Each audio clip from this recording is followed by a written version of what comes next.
Mitos de monstros e criaturas desconhecidas sempre fazem sucesso em diferentes culturas ao redor do mundo.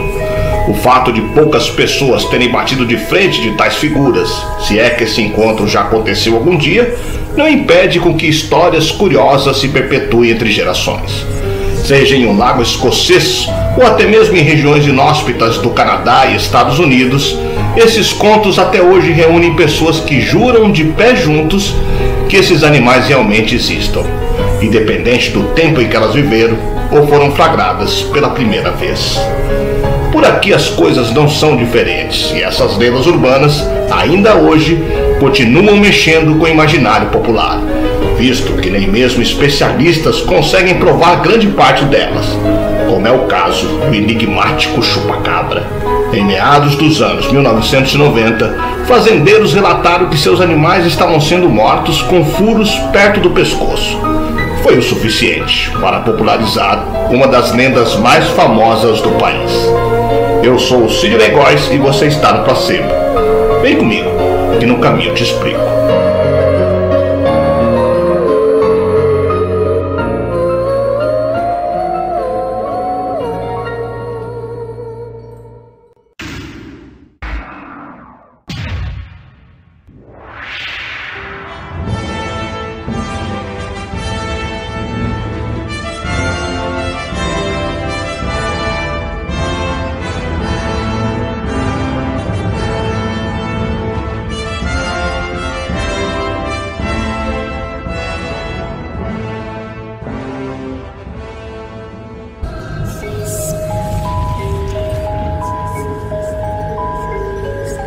Uma figura folclórica mexeu com o imaginário do Brasil no fim dos anos 90. Há mais de 21 anos, o aparecimento de animais mortos e praticamente sem sangue no interior de São Paulo não deixava dúvidas aos moradores de áreas rurais. Tratava-se do misterioso chupacabra. A figura vampiresca causou temor, mobilizou investigações policiais e atraiu a atenção de ufólogos. Segundo os estudiosos que se aprofundaram no caso, a lenda ganhou o mundo com supostas aparições, com registros de mortes parecidas na América do Norte, América Central, no Brasil e também na Rússia. Apesar de muito difundir em terras tupiniquins, a lenda do chupacabra não nasceu por aqui. Os primeiros relatos da criatura foram registrados em Porto Rico em meados dos anos 1990. Por lá, o monstrengo era descrito como um ser que andava em duas pernas e que tinha cerca de 1,5 metro de altura.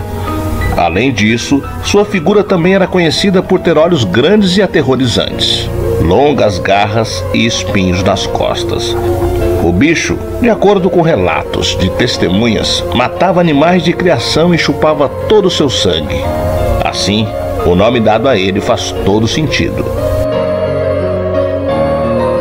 Além do Caribe, histórias parecidas passaram a ser registradas em diversas outras regiões, como a Rússia, o México, os Estados Unidos e, obviamente, o Brasil.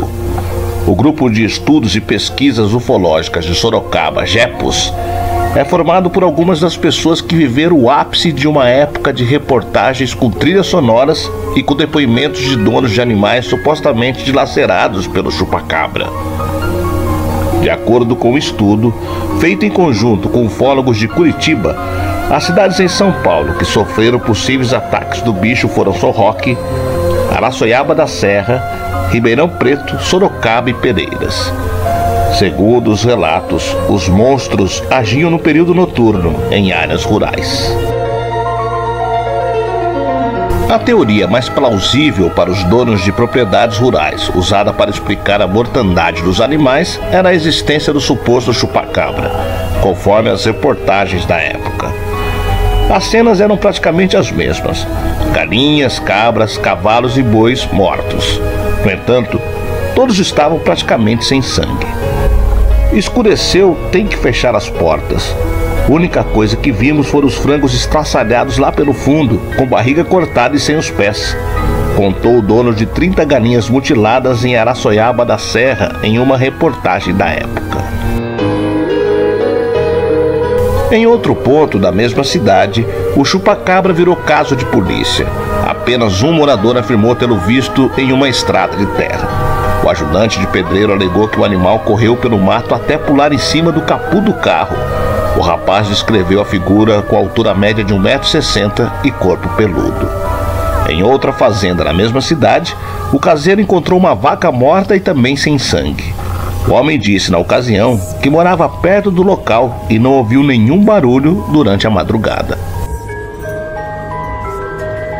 Em São Roque, cidade da região de Sorocaba, um grupo de jovens encontrou pegadas em trilhas e acreditaram se tratar do famigerado vampiro do interior. Eles chegaram a montar armadilhas e fazer uma caça ao chupa-cabra a fim de capturá-lo, sem sucesso.